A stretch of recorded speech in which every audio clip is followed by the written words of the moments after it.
Sule tak dapat menutupi rasa sedihnya karena digugat cerai oleh sang istri Natalie Holzer.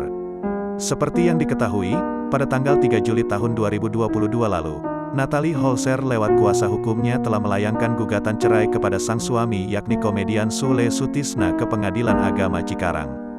Namun, hingga saat ini, Sule masih bungkam terkait permasalahan itu dan memilih untuk curhat kepada sang sahabat, Dicky Chandra.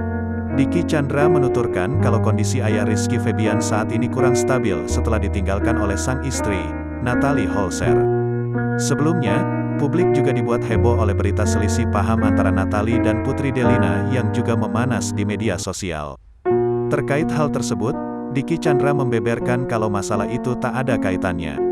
Lebih mengejutkan, ternyata Putri juga berusaha untuk berbaikan dengan bunda sambungnya melalui chat. Ia pun berharap agar sang ayah dan ibu sambungnya dapat kembali bersama. Putri sudah curhat ke saya, lihatin chatnya. Bagaimana dia berusaha mendekati ibunya, Natalie, jelas Dicky Chandra. Dicky Chandra bahkan menilai jawaban yang diberikan Natalie sangat cerdas.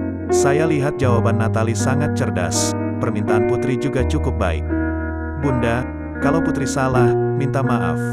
Bundanya bilang, udah itu masa lalu, bongkar Dicky Chandra.